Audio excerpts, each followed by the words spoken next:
Dando sequência às entrevistas de Menorá na TV com os pré-candidatos à Prefeitura da cidade do Rio de Janeiro, nós hoje recebemos com muita alegria, com muita honra e com muita satisfação a pré-candidata pelo Partido Novo. Você conhece o Partido Novo? Ele é novo. Hoje você vai conhecer Carmen Migueles. Ela também preenche as cotas de mulheres na política da cidade do Rio de Janeiro. Ela vai ser, se o partido confirmar, candidata, mulher, à disputa pela governança da cidade maravilhosa. Carmen, tudo bem com você? É um prazer enorme receber você aqui em Menorá na TV. Obrigada, Ronaldo. Obrigada pelo convite. Prazer é todo meu. Menorá na TV entrando no ar mais uma vez. Carmen, Partido Novo. Pré-candidata novíssima. Explica ao nosso telespectador o que é o Partido Novo e como você resolveu ser pré-candidata à Prefeitura da cidade do Rio de Janeiro. O Partido Novo é um partido criado por cidadãos comuns que tem por objetivo abrir espaço para que o cidadão comum possa participar da política. A ideia é que não existe sociedade democrática de fato se um cidadão qualquer não pode pensar em concorrer e se candidatar para uma vaga na administração pública, ou porque as estruturas dos partidos são muito pesadas e carregadas, ou porque você precisa de verdadeiras fortunas para concorrer. Então, o Partido Novo, nesse cenário, está entrando para discutir, para propor alternativas do tipo, sim, o cidadão comum deve poder participar, deve ser possível fazer uma campanha com baixíssimo orçamento e nós somos contra, por isso, tanto as doações de empresa quanto o fundo partidário, porque nós achamos que os cidadãos precisam se envolver na política e precisam contribuir para os partidos que lhes representam. E eleger alguém, ou porque empresas milionárias estão financiando a sua campanha, ou eleger alguém com dinheiro de outra pessoa, que é a questão do fundo partidário, né? Imagina, Ronaldo, você não concorda com as minhas ideias, mas eu tenho direito e acesso ao seu dinheiro via fundo partidário, coletado na forma de imposto para financiar a minha campanha. Nós somos contra isso e nós montamos um partido, então, com processo seletivo interno, para que cidadãos comuns pudessem entrar no nosso site, dizer eu quero concorrer, eu quero me candidatar. E o partido montou bancas, agora em 4 capitais, Porto Alegre, São Paulo, Rio de Janeiro e Belo Horizonte, para fazer o processo seletivo dos primeiros vereadores e do candidato para o executivo municipal. Carmen, existem questões que são filosóficas e essas questões elas se tornam práticas quando um partido como o seu resolve tomar determinadas decisões e fugir dessas formas atávicas, antigas, já fora de propósito, que existem no Brasil de se fazer política, e o partido começa uma nova etapa e monta a estrutura que vocês montaram e sai com uma pré-candidatura para confirmar essa pré-candidatura num futuro próximo. Praticamente, independente das questões filosóficas, como o Partido Novo imagina resolver questões como a violência no Rio de Janeiro, os moradores de rua do Rio de Janeiro, a falta de saneamento básico no Rio de Janeiro e por aí afora? Então, a pergunta é a seguinte: como governar o Rio? Nós fizemos um estudo sobre isso juntos, quebramos a cabeça e decidimos propor para a população uma política pública estruturada sob 5 pilares fundamentais. Né? As obrigações e as necessidades maiores do cidadão carioca, de saúde, educação e segurança, por um lado, um esforço concentrado na solução de problemas de mobilidade urbana e de planejamento urbanístico para resolver um problema, que aí quando a gente pensa nas comunidades, quer dizer, as comunidades ou favelas, elas são soluções para uma absoluta falta de moradia nas regiões com maior planejamento. Então, nós pensamos em trabalhar nesses 5 eixos e trabalhar com uma matriz que, de muitas maneiras, reduziria o poder do Estado, aumentando a efetividade das políticas. E é um pouco isso que a gente quer fazer, a partir de estratégias de integração, estruturação de vínculos de interdependência e aumento da inteligência com a qual os recursos são alocados. Então, de muitas maneiras, o que nós fizemos na questão da segurança pública está muito vinculada com isso. A primeira pergunta que nós nos fizemos foi: qual é o papel da prefeitura na segurança pública e se há um papel, de fato, para a prefeitura nisso, se a polícia militar pertence à alçada do Estado e se a Polícia Federal pertence à alçada do governo federal. Então, nós nos reunimos com vários especialistas em política pública de segurança, vários policiais militares e descobrimos pessoas absolutamente inteligentes, pessoas que estão fazendo doutorado na área, pessoas que têm pesquisas estruturadas e percebemos o desperdício de inteligência que há nesse setor quando, na realidade, essas pessoas não têm vez e voz. Quando nós fomos conversar com os especialistas, a primeira coisa que eles nos disseram é a seguinte: Carmen, o efetivo é muito grande no Rio, por incrível que pareça. São 11 mil homens lotados nas UPPs, são cerca de 8 mil homens na Guarda Municipal, são cerca de 8 mil homens na Polícia Federal, na Polícia Militar, isso sem contar com os efetivos de Polícia Federal e Polícia Civil.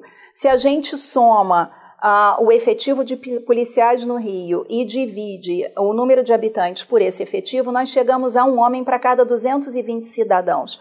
É uma proporção muito alta. No entanto, a efetividade tem sido baixa. Nós tentamos entender por quê. Uma das coisas que eles nos disseram é: essas forças não trabalham de forma integrada, então a gente não consegue gerar o máximo de sinergia nesses esforços. A gente tem uma dificuldade muito grande de capturar a inteligência desses projetos, como esse do policial militar que está fazendo um doutorado em política pública, e, de fato, modelar a gestão do conhecimento de forma inovadora para aumentar a efetividade, aumentando a inteligência e não os investimentos em força bruta. Quando nós conversamos com os especialistas sobre um tema que muita gente discute na cidade, que seria a possibilidade de armar a Guarda Municipal, todos eles disseram que essa ideia ela é contraproducente, ela aumentaria enormemente os gastos com segurança. Então, se nós aumentamos os gastos com segurança, estamos tirando recursos da educação, da saúde e de outras áreas, e, na realidade, pode aumentar o volume de fatalidades civis, a não ser que você criasse uma estrutura duplicada de treinamento da Guarda Municipal para usar os armamentos de uma forma eficiente. O que os especialistas nos disseram é: a Polícia Militar deveria ser a parte armada dessa história, e a Guarda Municipal, que está muito perdida sem uma identidade própria, poderia ser, de fato, essa inteligência em ordem pública e aquele braço da polícia que captaria as informações dos territórios e municiaria tanto a Polícia Civil quanto a Polícia Federal com inteligência aplicada à desterritorialização do crime e à solução dos conflitos armados. Então, a maior parte dos especialistas acha que há desperdício na não integração, e se essas forças trabalhassem de forma interdependente, nós teríamos muito mais resolutividade, muito mais capacidade de trabalhar as causas. Uma das coisas que os especialistas nos disseram é: chegam armamentos e drogas no Rio de Janeiro que não são produzidos no Brasil. Tem problemas na fronteira, tem problemas de tráfico internacional de armas e drogas que desembocam aqui. Então, tentar trabalhar só o conflito armado dentro da cidade do Rio de Janeiro é a mesma coisa que pegar um paciente com uma infecção generalizada e tratar os sintomas. É necessário olhar para as causas de uma maneira estruturada e é muito importante ter estratégias emergentes que brotem do território e ajudem a municiar a Polícia Federal e a Polícia Civil com inteligência investigativa. Em termos práticos, o que esses especialistas recomendam é que se divida a cidade em quadrantes, porque o que eles vêm dizendo é: a violência, por exemplo, que nós encontramos na Rocinha é completamente diferente do tipo de violência que a gente encontra no Alemão. Não são as mesmas causas, não são as mesmas configurações, e quando a gente tenta fazer uma política pública geral para a segurança, na verdade a gente brinca de alvo ao tiro e não de tiro ao alvo. Quando a gente tem um mapa do território organizado por quadrantes, com uma inteligência clara de onde estão os criminosos Que tipo de estratégia eles estão utilizando? Onde é que eles estão ancorando todas as suas estratégias? E a gente consegue, então, com inteligência máxima, combater a causa. A gente elimina um efeito cascata que esses indivíduos produzem sobre todo aquele território. Então, ao aumentar a inteligência e mantendo, claro, não está recomendando nesse primeiro momento diminuir o efetivo, mas aumentando a inteligência, a ideia é que você consegue ter muito mais capacidade de solução do que se você pega o garoto que está correndo na rua, ao invés de pegar aqueles indivíduos que aliciam e formam esses garotos para ir para a rua. Uma outra questão que nós ouvimos dos especialistas falando de segurança pública é que eles acham muito importante reduzir a sensação de insegurança que é causada por uma questão de planejamento urbano e ordenamento urbano. Então, há regiões que estão degradadas, com pouca iluminação, com becos e cantos escuros, que aumentam a facilidade para cometer crimes e aumentam a sensação de insegurança dos cidadãos. Essa é uma questão que eles colocaram. Uma questão também é que o Comando de Operações Rio, né, o COA Rio, ele tem câmeras espalhadas pela cidade, mas ele não tem câmeras necessariamente colocadas de forma estratégica onde essas câmeras poderiam estar. E isso aumentaria a capacidade de monitoramento e vigilância de uma maneira robusta. Agora, tem questões de segurança. Eu visitei o Degase pessoalmente, fui conversar com alguns professores do Degase, que é a questão do menor infrator no Rio, e o que eles me disseram? Carmen, se você olhar, eles não chegam a 4.000. São 3.000 e poucos jovens que cometem crime de forma recorrente e que voltam para a rua e voltam para cá por uma dificuldade de endereçar a situação desses jovens. Muita gente chega e diz assim, tá, vamos reduzir a maioridade penal e vamos prendê-los. O que os professores dizem? Esses jovens, na enorme maioria, são jovens de famílias bastante desestruturadas, são jovens que são filhos de criminosos, então o jovem está no Degase, o pai está em Bangu 8, esse tipo de questão, a mãe também está presa. São jovens que passaram por uma experiência de violência física, sexual e emocional ao longo da sua história e que não foi possível recuperar a tempo, ou prender antes que eles virassem bandidos mais perigosos. Não prender, mas acolher, proteger e cuidar antes que o jovem chegasse naquele estágio de criminalidade. Nós fizemos um benchmark global, fomos ver como outros países resolviam o problema das crianças e jovens numa situação de vulnerabilidade. E o melhor caso que o Banco Mundial coloca é o caso de Israel, que tem a maior capacidade de recuperação desses jovens. Eles têm as fazendas juvenis, que é onde eles protegem o jovem da própria família.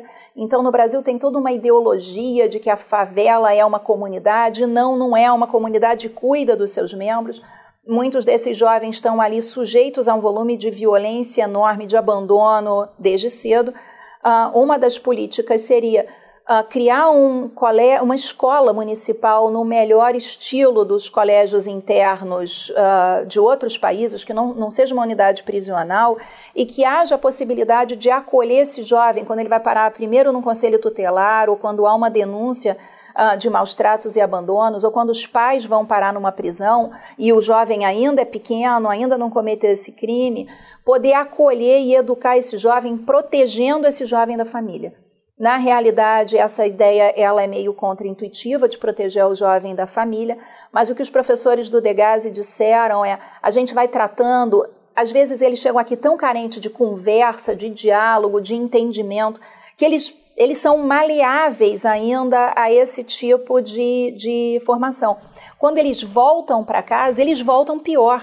Então, a ideia de que a prisão é uma fábrica de bandido, é claro que a situação ali é terrível, você tem meninos de diferentes comandos convivendo no mesmo espaço físico, isso gera um pânico horroroso para eles, mas a questão é que quando eles voltam para casa, eles têm vínculos de lealdade com os comandos, os pais estão em forte associação com o crime e você tem um trabalho contínuo de enxugar gelo. Se fosse possível colocar esses meninos em escolas mais estruturadas, talvez a gente conseguisse o resultado que se consegue em Israel, que 80% desses meninos conseguem ser aceitos no exército.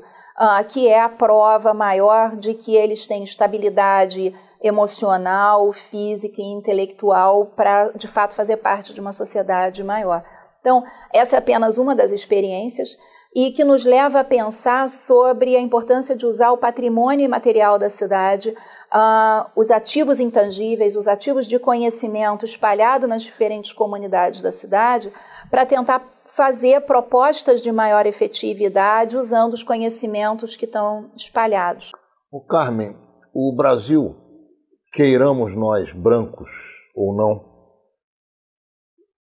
é um país de sociedade oriunda do escravismo.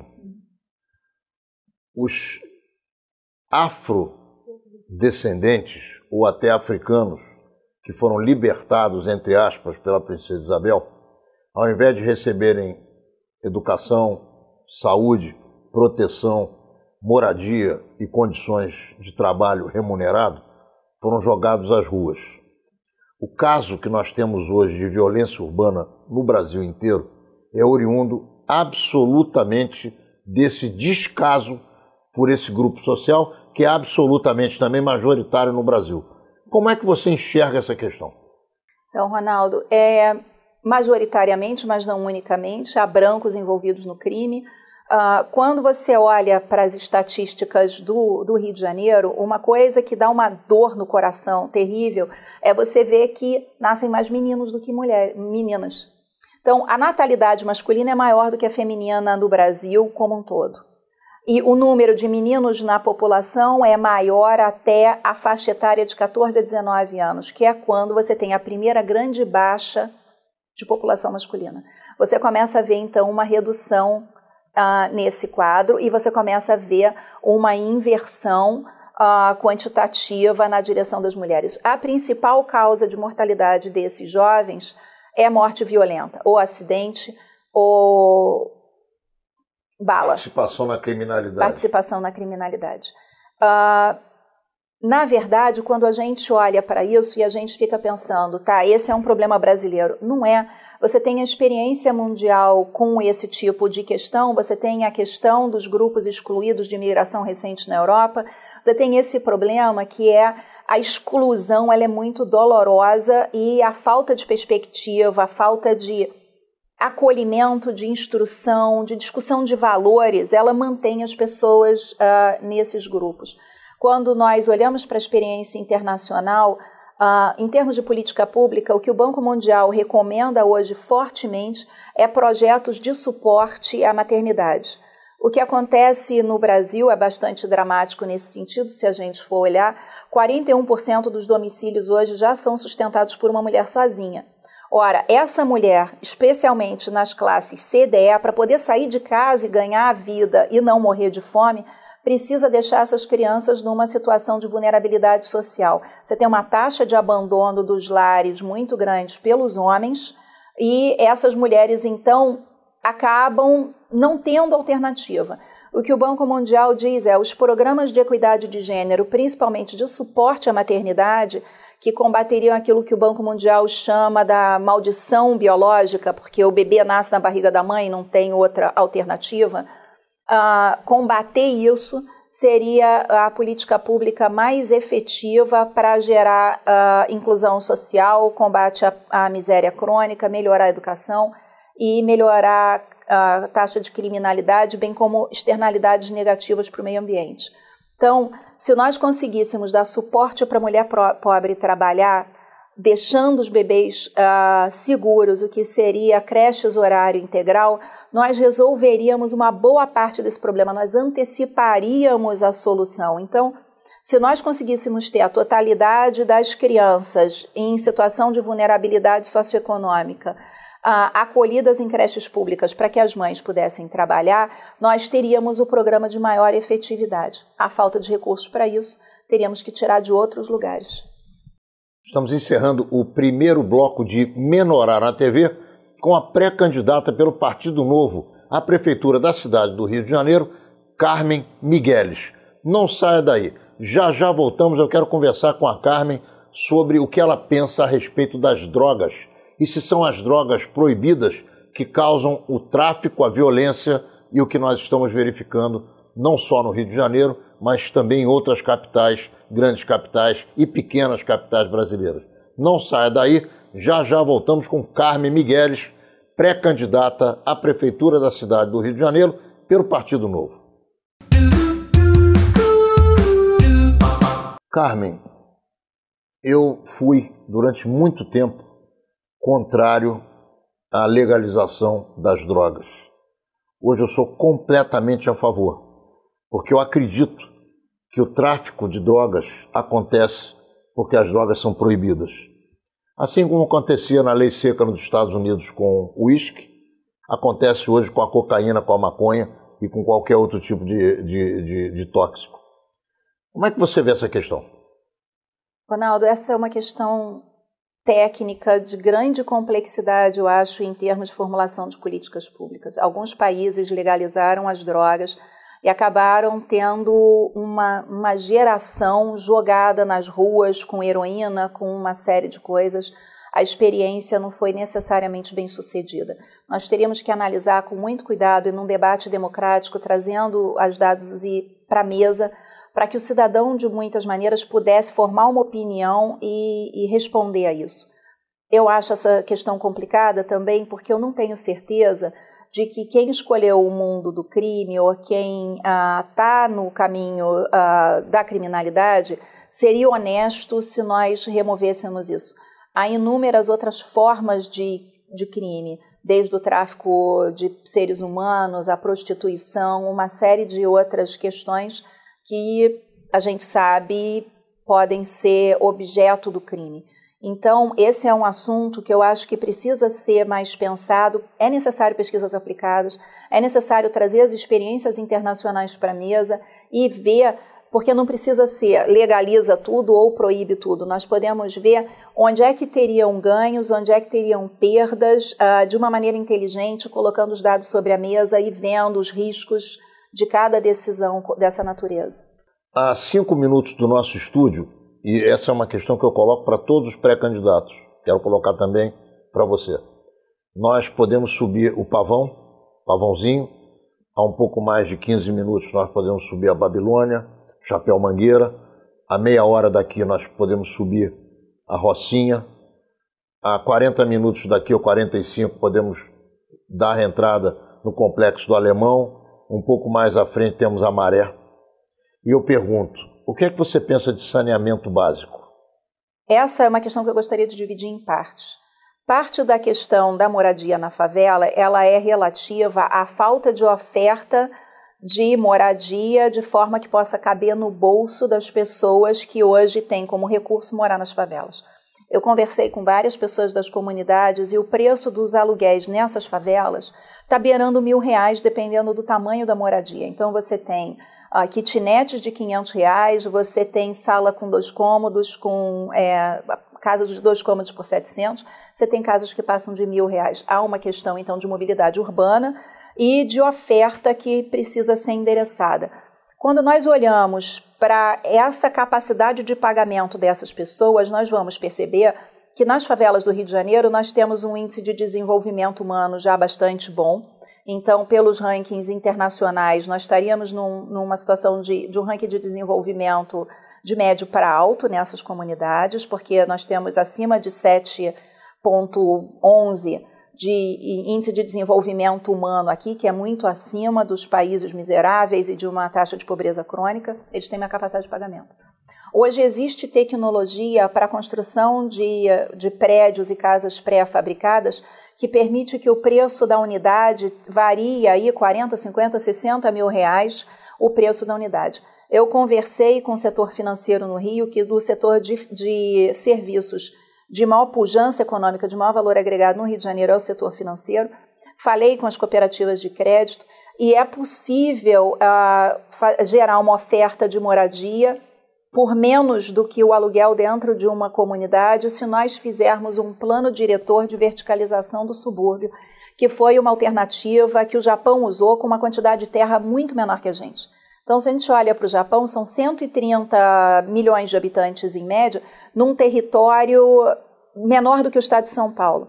O que eles fizeram foi verticalizar e aumentar a oferta de moradia de uma maneira estruturada. Então, se a gente olha para o nosso subúrbio, e eu sou do subúrbio, nasci na Serra, em Petrópolis, mas fui criada na Praça Seca, minha avó morava na Piedade. O subúrbio foi bastante gostoso de morar no passado. Ele tinha lazer, tinha as praças, tinha o cinema, tinha a sorveteria da esquina. O subúrbio foi muito deixado à própria sorte enquanto se discutia o problema da favela. Quando eu acho que a verticalização do subúrbio, um plano diretor que permita a verticalização, ela tem a questão do trem, que facilita a mobilidade urbana, você tem a Avenida Dom Helder aberta, você tem canais de trânsito dali, e eu acho que muita gente que mora nas favelas hoje preferiria comprar uma casa dentro de um condomínio ordenado, num processo de verticalização do subúrbio, pagando 500, 600, 700 reais por isso. Teremos ainda moradores nessas comunidades e precisaríamos endereçar essa questão, mas eu acho que é mais fácil e mais barato abrir espaço para esse movimento e deixar o mercado funcionar. As incorporadoras poderiam fazer isso, é muito fácil, como o Japão resolveu. Se você quer fazer um prédio no terreno e tem ali uma quadra com 10 casas, você oferece as coberturas para os moradores da casa em troca dos terrenos e você constrói moradias ali, todo mundo sai ganhando. Quem tem casas de porte médio acaba ficando com uma cobertura bacana num prédio estruturado com uma área de lazer mais bem resolvida, e você aumenta a oferta de imóveis num preço que a enorme maioria da população que hoje vive em comunidade poderia pagar. E aí entra uma questão que eu acho relevante para o Rio, que é a baixa qualidade das pesquisas aplicadas e dos dados utilizados para a formulação de políticas públicas. Quantos são os indivíduos efetivamente numa posição de vulnerabilidade social dentro dessas comunidades? Essa é uma pergunta que ninguém sabe responder. E se a gente olha pelo poder de compra e pelo crescimento da classe média negra nessas comunidades, eu acho que esse grupo é pequeno. Se nós conseguíssemos isolar isso, né, são 1,5 milhão de pessoas morando nas comunidades, né, chamando aí de favela comunidade, onde não tem a propriedade da terra estruturada. Vamos lá que 15, 20% dessas pessoas sejam verdadeiramente pessoas numa situação de classe E, numa situação de forte vulnerabilidade. Não parece, pelos dados do IBGE, não é isso. Nós não temos essa quantidade de miseráveis dentro da região metropolitana. Seria muito mais fácil resolver o problema dessas comunidades se nós permitíssemos que a iniciativa privada e o mercado fizessem incorporadoras e resolvesse o problema da oferta de moradia com um planejamento ordenado e uma revitalização do subúrbio. Muito bem, nós estamos encerrando o segundo bloco de Menorá na TV com a pré-candidata do Partido Novo, ou melhor, com a pré-candidata pelo Partido Novo, a Carmen Migueles. Não saia daí, já voltamos, vamos conversar com ela sobre saúde e educação no último bloco desse nosso programa. Já voltamos com Carmen Migueles, pré-candidata à Prefeitura da cidade do Rio de Janeiro pelo Partido Novo. Carmen, estamos de volta com o nosso terceiro bloco de Menorá na TV. Você vai ter a oportunidade de falar sobre saúde e educação. Vamos começar com a saúde. Como resolver o problema da saúde e da doença do cidadão médio no Rio de Janeiro? Então, Ronaldo, a questão da saúde está relacionada diretamente com a sua pergunta anterior do saneamento básico. É necessário ajudar que as pessoas consigam uma equação financeira para comprar uma casa própria mais ordenado, para ir fazer o planejamento do saneamento nas comunidades, mas a questão da saúde, ela tem o mesmo problema que a gente via na polícia, que é a questão da desintegração das informações e da falta de uma plataforma de TI que permita o aumento da capacidade de diagnosticar problemas, resolver problemas de uma forma estruturada. Então, as clínicas de saúde da família, elas estão mal conectadas com as outras instâncias da saúde. Então, os hospitais que deveriam estar voltados para traumas e cirurgias complexas, muitas vezes fazem, às vezes, da UPA, porque as pessoas não conseguem atendimento, não tem um prontuário centralizado. As informações do cidadão estão muito desorganizadas na base de dados da prefeitura.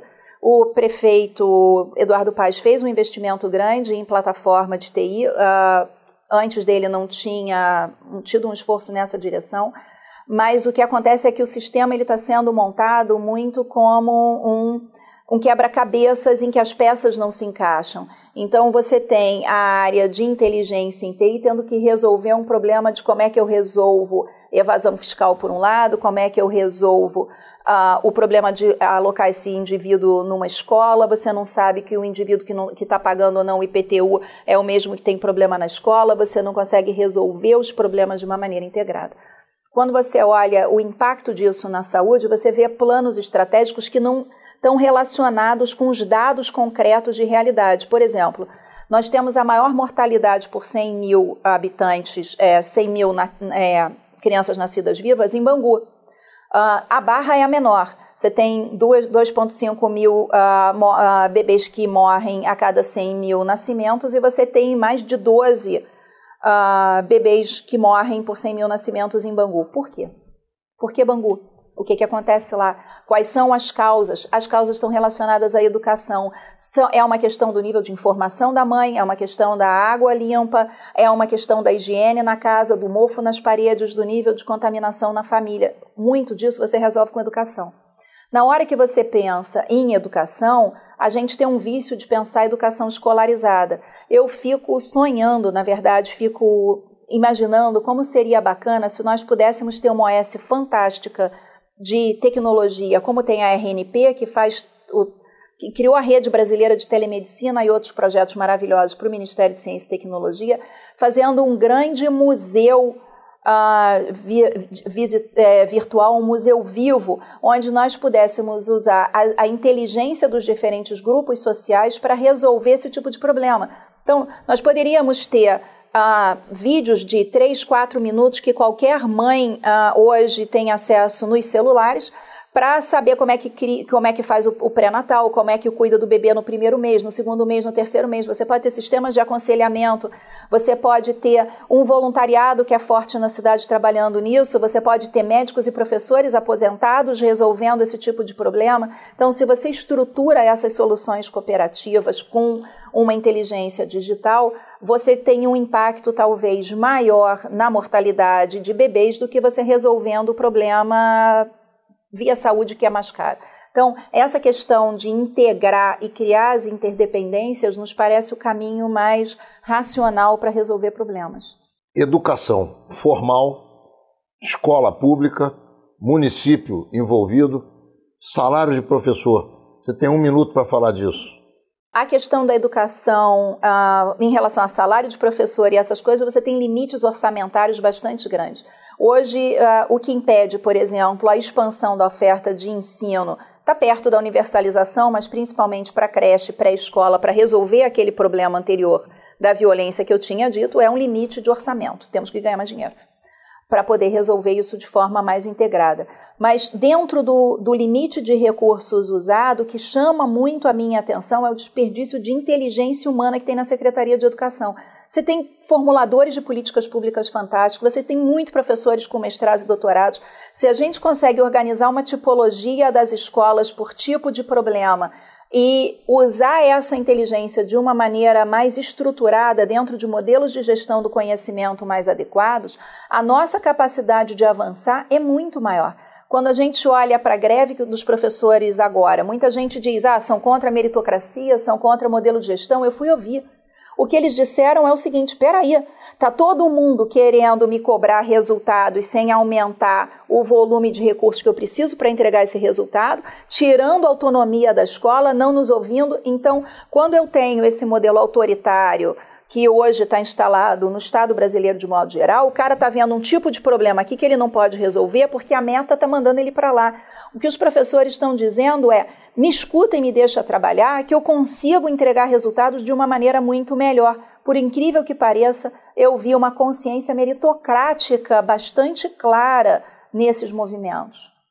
Carmen, vamos aprofundar um pouco a questão da educação. Transforma o que você falou em experiências objetivas. Então, como fazer o teu pensamento funcionar na prática? Tem uma escola que eu amo, que é maravilhosa, que está em Padre Miguel, que é o Monsenhor Mochon, que os professores criaram uma plataforma interdisciplinar integrada e eles celebram que eles não perderam nenhum aluno para o tráfico, isso no ensino médio, uma escola de ensino médio, e eles conseguiram implantar metodologias interdisciplinares, que é a tendência mundial em aumento da capacidade do aluno de aprender a aprender sozinho, com um nível de sucesso fantástico. Eles tiveram boa vontade e autonomia para trabalhar, estudaram juntos e conseguiram criar um projeto que é absolutamente inspirador. E eu vi isso em outras escolas. Eles tiveram apoio na época do então secretário, na verdade estadual, nós não estamos falando de escola estadual, que foi o Risolia. Risolia deu apoio para eles e eles fizeram um trabalho absolutamente brilhante, com um volume de recursos bastante limitado. Eu adoraria ter esse tipo de experiência e a gente poder dar mais recursos para eles, porque eles iam avançar muito mais. Então, não estou dizendo, vamos olhar para isso e ficar satisfeitos. Não, eles precisam de muito mais. Mas eles são um exemplo de como tem boa vontade e competência instalada dentro da área pública, que com suporte e reconhecimento adequado pode se transformar em resultados excepcionais. Realmente, sem dúvida nenhuma, quem pretende governar uma cidade como o Rio de Janeiro precisa se aprofundar nas áreas que são caóticas, problemáticas, confusas, complicadas e que geram problemas, muitas vezes, aparentemente insolúveis, mas que precisam de alguém que decida e que tome providências. O que é que você gostaria, efetivamente, que o telespectador, o eleitor do Rio de Janeiro, conhecesse a respeito da pré-candidata Carmen Migueles? Eu gostaria que as pessoas prestassem atenção nas propostas do partido e na ideia de que o indivíduo é a única entidade produtora de valor na sociedade, que a gente precisa reconhecer e apoiar esse indivíduo para que ele possa entregar muito mais valor. E também na importância de nós pensarmos na construção de vínculos de interdependência para favorecer o empreendedorismo na cidade e ajudar a retomada do crescimento comercial dentro do nosso município, a alavancagem do setor de turismo e uma coisa que a gente está prestando muita atenção, que é a importância de valorizar a socioeconomia criativa como um vetor de crescimento sustentável dentro da cidade. A cidade do Rio de Janeiro tem um patrimônio imaterial gigantesco, tem um volume de artes muito grande, tem um volume de folclore muito grande, e nós temos um problema de sazonalidade na demanda de turismo e de desperdício. Nós temos, por um lado, artistas maravilhosos sem emprego e, por outro, hotéis, restaurantes sem conseguir capturar valor do turismo, porque a oferta é uma oferta de baixo valor. Eu mesma fiz uma pesquisa com mais de 1.100 turistas que estavam circulando no Rio, e eles reclamam da falta de opções e alternativas de arte, cultura, lazer, gastronomia. Uma das coisas que eles disseram é, quando você vem da Europa para o Brasil, o que você espera encontrar no Rio? Milhares de lugares maravilhosos para você ouvir bossa nova. E onde está isso? Onde nós conseguimos ver as artes locais? Jongo, samba, ciranda, maculelê. Tem uma tradição de festas juninas maravilhosas que ocorrem dentro da região metropolitana de modo geral, e a gente precisa pensar o Rio como um hub dentro da região metropolitana, que não tem lugar para se apresentar. Então, isso geraria um festival de inverno lindo, nós conseguiríamos movimentar a vida social e cultural do Estado, a ideia da moda e arte visual, que faz parte da socioeconomia criativa do Rio, são vetores que nós precisamos cooperar para alavancar. Para fechar a nossa conversa, o que é que a pré-candidata Carmen Migueles, à Prefeitura da cidade do Rio de Janeiro, pelo Partido Novo, pensa da situação atual na política brasileira? De muitas maneiras, e aí vindo de um partido formado por cidadãos, a nossa visão é, nos omitimos. O que está aí é fruto da nossa omissão. O que está aí é fruto do cidadão brasileiro delegando para cima, delegando por outro, esperando que uma liderança resolvesse um problema que só pode ser resolvido por cada um de nós. Então, quando cada cidadão perceber que faz parte disso e que a gente não pode acreditar em lideranças que vão resolver os nossos problemas por mágica.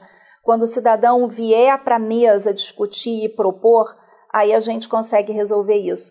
E o parâmetro de gestão participativa que o Novo está tentando implantar na cidade está muito relacionada com uma abertura desse espaço de construção conjunta de soluções.